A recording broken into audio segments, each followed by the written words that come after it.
Hola chicos y chicas, bienvenidos a la U.es. Este es el nivel número 1 de razonamiento numérico.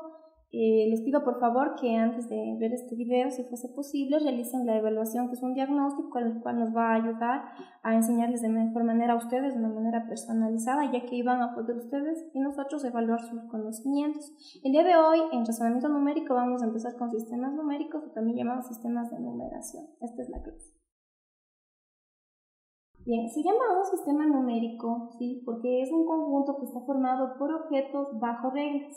Como tú puedes ver, los egipcios, babilonios, romanos, chinos, indios, mayas y en general los números arábicos, los más utilizados, del 1 al 100, ¿sí? Tenían sus diferentes símbolos y a su vez sus reglas para irles dando una secuencia. El que más tú puedes aquí darte cuenta y reconocerlo es el sistema numérico de los romanos. Como tú ves, tiene sus distintos símbolos.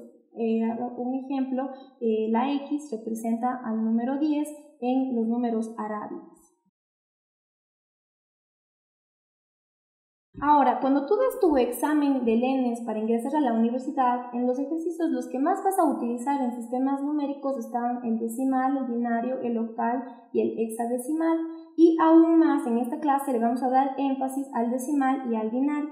Cuando hablamos del sistema decimal, vamos a basarnos en simples 10 dígitos que van desde el 0 al 9. Antropólogos antiguos designaron a 10 dígitos basados en los 10 dedos que forman las dos manos de un ser humano. Por eso es que le decimos con base 10.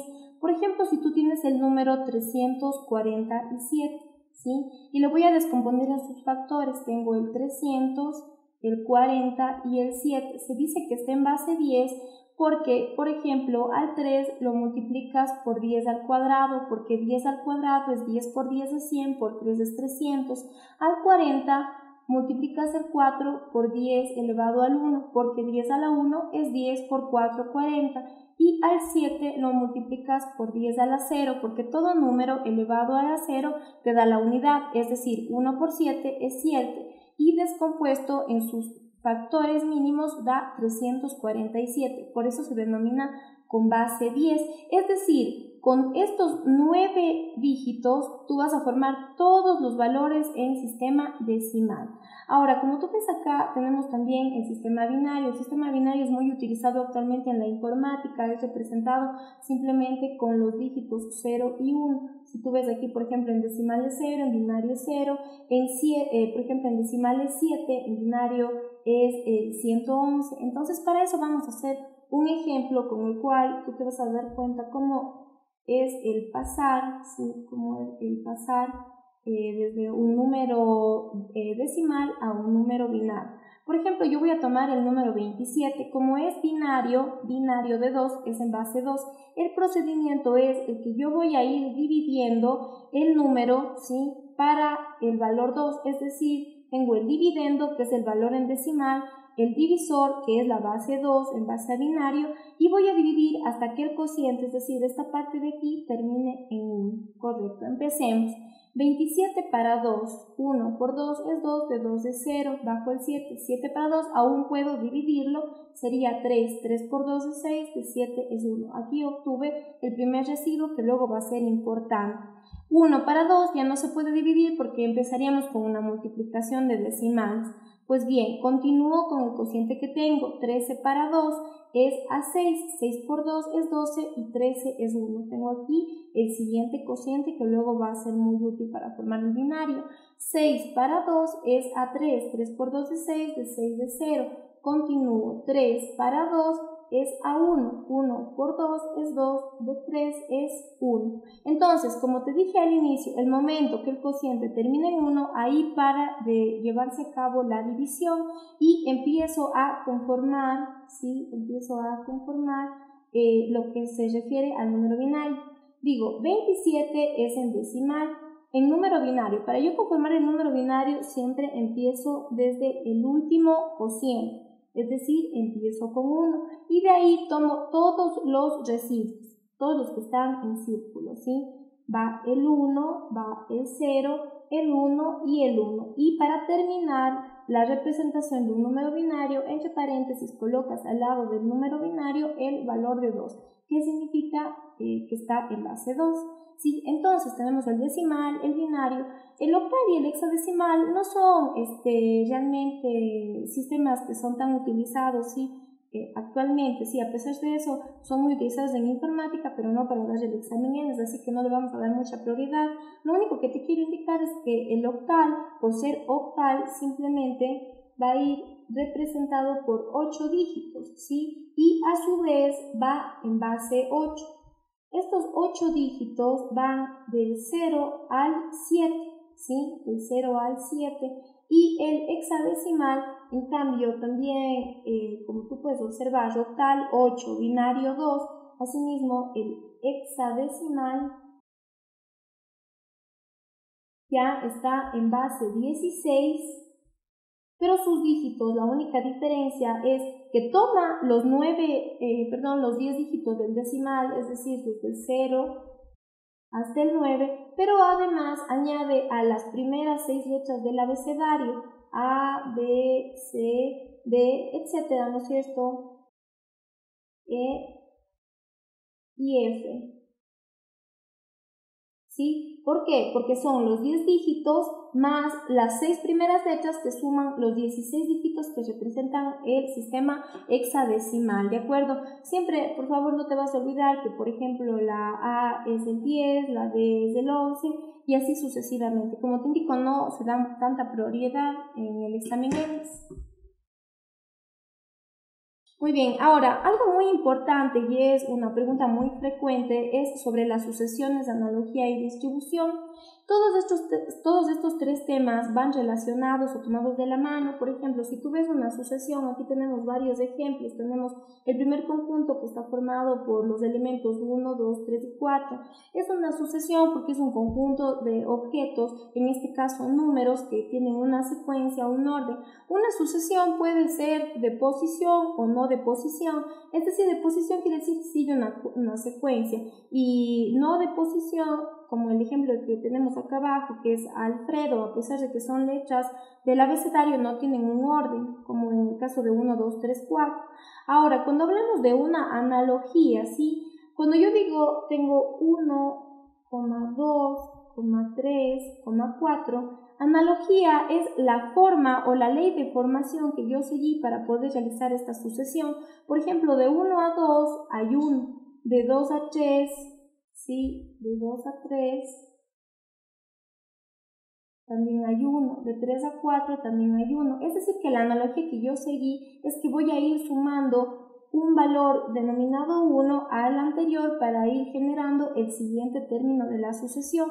Si tú te fijas, por ejemplo, en 4, 3, 2, 1 es otro tipo, es también una sucesión simple pero que va de atrás para adelante. Por ejemplo, de 4 a 3 tuviste que haber restado 1, de 3 a 2 restado 1, de 2 a 1 restado 1, es decir, en vez de ser el 1 iba a ser ahí el menos 1. En cambio, en Alfredo, sí, no necesariamente la analogía es el ver que está primero la A o la B, ¿sí? Sino simplemente es el conjunto formado por las letras que forman el nombre de la palabra Alfredo. Y por último, como vemos aquí, una sucesión también puede ser una secuencia o también alterna, como dice, ¿no es cierto? Es decir, 0, 1 y luego 0, 1 y 0, 1.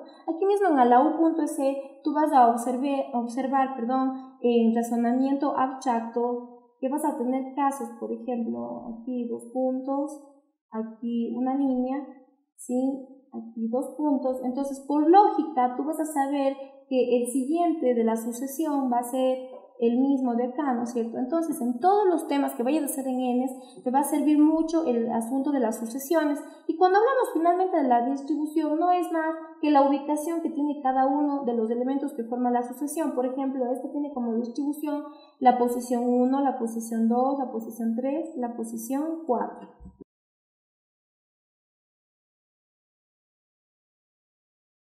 Muy bien. Ahora vamos a ver rápidamente un ejemplo de sucesión, analogía y distribución. Yo tengo la sucesión 3, 5, 7, 9. Es una sucesión, ¿sí? Debido a que si tú observas, ¿ya? Primero son objetos que tienen un orden, en este caso es una sucesión infinita. ¿Por qué? Porque tienes aquí puntos suspensivos, quiere decir que se va a ir de largo, ¿ya? Que ahora, si analizamos la analogía, tiene dos tipos de analogías. Esto es lógica, estimados amigos, porque no necesitas ser físico para darte cuenta, o matemático, puede ser de cualquier carrera, te vas a dar cuenta. Sí, la analogía, primero son números impares, 3, 5, 7, 9. Segundo, entre cada uno de ellos hay una diferencia de 2, ¿sí? Ahora, si es que tú tienes una facilidad en cuanto a las fórmulas, si quieres puedes hacer una fórmula. Primerito identificas la posición, ¿sí? Si es que se te hace más fácil, como tú ves aquí, puedes graficar en la recta numérica. Tú tienes en la recta numérica todos los números que van desde el dígito 0 hasta el dígito 10, pero si tú te lo identificas, nosotros tienes aquí el valor de 3, aquí el 5, el 7 y el 9, y puedes ir viendo cómo se van saltando de un puesto en un puesto y con el valor de 2 y 2. O sea, 3 más 2 es 5, 5 más 2 es 7. Ahora, una vez que ya identificas en la recta numérica, digo la posición. En mi sucesión, la posición 1 la ocupa el 3, la posición 2 el 5, la 3 el 7, la 9 el 4. ¿Sí? Son posiciones que se entran en la sucesión. Y una regla, ¿no es cierto? Yo digo, por ejemplo, basando en este cuadro de acá, ¿sí? N se va a conocer como la posición. En la posición 1 se encuentra el término 3. Si yo multiplico 2 por 1, ¿sí? Es decir, 2 por la posición 1, obtengo el valor 2. 2 por la posición 2, 4, y 2 por la posición 3, 6. Pero no son los términos de mi sucesión. Entonces necesito algo más a mi fórmula, le sumo el valor 1. Es decir, como ya conozco el 2, a eso le sumo 1 y obtengo el primer término de la sucesión. Y así el segundo, el tercero. Esta es simplemente una forma en la que tú puedes generalizar este tipo de ejercicios buscándole una analogía o una distribución. De ahí te insisto, esto es simplemente lógica. Ya. Por último, el día de hoy vamos a ver las propiedades de los números. Sí, es muy importante. Cuando tú te manejes es importante que sepas todo esto. Tenemos los números primos. Se conoce un número primo porque el 2, 3, 5 y 7 solamente pueden dividirse para sí mismos y para la unidad, y así poder obtener un número entero. Por ejemplo, si yo digo 2 para 2 es a 1. O si yo digo 2 para 1 es 2. Son las únicas maneras en las que al dividir estos números vas a encontrar un número entero. Porque si tú divides, por ejemplo, 2 para 4, obtienes una fracción. Entonces ya no se llamaría número primo. Un número compuesto es lo contrario de un número primo. Es decir, 4, 6, 8 y 9, como está aquí el ejemplo, son siempre múltiplos de otros números. Por ejemplo, 4 para 2 es 2. O 4 para 4 es 1, o 4 para 1 es 4, ¿sí? O por ejemplo, 8 para 4 es 2, 9 para 3 es 3, ¿sí? Es decir, son contrarios. Ahora, el máximo común divisor, bueno, el máximo común divisor es utilizado frecuentemente en operaciones, como tú ves aquí, en un tipo de número que se conocen como fracciones. En este caso son fracciones heterogéneas porque tienen denominadores diferentes. Para ello, en este tipo, para encontrar el máximo común, yo me voy a fijar en el mayor valor del denominador. Entre 3 y 6 es 6, ¿no es cierto? Y solamente realizo la operación. 6 para 3 es 2, por 2 es 4, 6 para 6 es 1, por 5 es 5. En una futura clase podemos mejorar esta explicación en cuanto a las operaciones entre fracciones heterogéneas y homogéneas. De esto tú obtienes 9 sextos, ¿sí? Por ahora le vamos a dejar ahí, podríamos simplificarle, pero no vamos a profundizar en el tema. El mínimo común múltiplo, a diferencia del máximo común divisor, en el mínimo común múltiplo se trata de descomponer un valor en todos sus factores, ¿sí? Como tú ves aquí, hemos sacado la mitad es 36, la mitad 18, la mitad es 9, es decir, va sacando lo mínimo de lo que pueda, de cada uno de los que se van simplificando. La tercera en este caso 3 y la tercera de 3 es 1, hasta llegar al mínimo valor que siempre va a ser 1. Quiere decir que 72 se descompone en los factores de base 2 y de base 3, pero elevados al exponente 3 y al exponente 2. ¿Qué te da este exponente 3? 1, 2, 3 números, es decir, 2 al cubo. Y quita el exponente 2, 1, 2 números al cuadrado, ¿sí? Y por último tenemos el número Capicúa. Realmente es muy sencillo esto porque son números que leídos desde en cualquiera de los lados, o desde izquierda a derecha o de derecha a izquierda, te da el mismo número, 161 o 161, 2992 o 2992, 3003 o 3003, ¿sí? Entonces esto es el inicio a nuestro sistema de numeración. Por favor, espero que revises la documentación, está mucho más especificado. Cualquier pregunta, ya sabes que estamos para ti todo el tiempo en cuanto a tus dudas, a tus curiosidades. Espero que haya sido muy clara la clase, aunque fue rápida, espero que haya sido comprensible para ti. Te esperamos en el próximo video. Gracias.